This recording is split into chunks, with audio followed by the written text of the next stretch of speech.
আগামী নির্বাচনে প্রতিবন্ধীদের জন্য নির্বিঘ্ন ভোট প্রদানের সুযোগ নিশ্চিতের দাবি জানিয়েছেন বিভিন্ন সংগঠন। এছাড়া নির্বাচনী ইশতেহার নিয়েও হতাশা প্রকাশ করেন তারা। সকালে ডিসেবিলিটি রাইটস এবং টিআইবি আয়োজিত ব্রিফিংয়ে উঠে আসে এমন বক্তব্য। অনুষ্ঠানে টিআইবির নির্বাহী পরিচালক ডক্টর ইফতেখারুজ্জামান বলেন, অন্তর্ভুক্তিমূলক পরিবেশ নিশ্চিত না হলে আসন্ন নির্বাচন প্রতিযোগিতামূলক হবে না। মনিরুল ইসলামকে সঙ্গে নিয়ে বিস্তারিত জানাচ্ছেন তরিকুল ইসলাম। দেশে মোট ভোটারের প্রায় ৩৭ লাখ প্রতিবন্ধী ভোটার। বিশাল এই জনগোষ্ঠী জাতীয় অর্থনীতির অংশ হলেও নির্বাচনের মতো রাষ্ট্রীয় গুরুত্বপূর্ণ সিদ্ধান্তে তাদের অংশগ্রহণ এখনও বাধার সম্মুখীন হচ্ছে।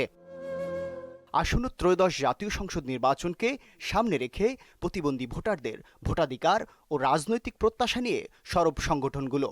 টিআইবির সংবাদ সম্মেলনে উঠে আসে প্রতিবন্ধীদের যাতায়াত প্রতিবন্ধকতা ও ভোট কেন্দ্রের অবকাঠামোগত সমস্যার চিত্র।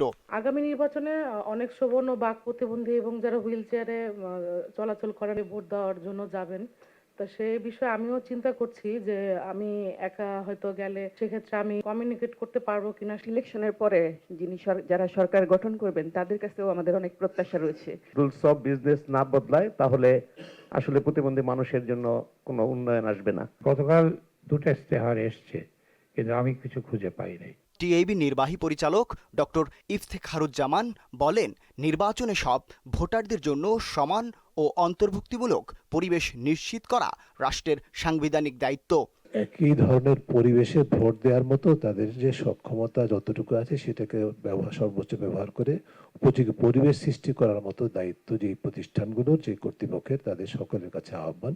ভোটদানের স্বচ্ছতা ও গোপনীয়তা রক্ষায় উন্নত বিশ্বের আদলে ব্রেইল ব্যালট পদ্ধতি চালুর দাবিও জানানো হয়। এছাড়া মিশ্র ভোট পদ্ধতির প্রচলনের দাবিও জানায় ইফতেখারুজ্জামান।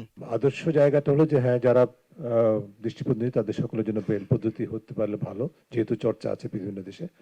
কিন্তু আমরা অতদূর পৌঁছানোর আগে বলতে বিকল্প পদ্ধতিগুলির একটা মিশ্র পদ্ধতির বিবেচনা করা উচিত। বৈষম্যহীন বাংলাদেশ বাস্তবায়নে প্রতিবন্ধীদের রাষ্ট্রীয় কাঠামো মূল স্রোতে আনার বিকল্প নেই বলেও মনে করেন তিনি। আরো অনেক শক্তিশালী বা মজবুত ভিত্তি প্রস্তুত করার সুযোগ ছিল। তরিকুল ইসলাম, মোহনা সংবাদ, ঢাকা।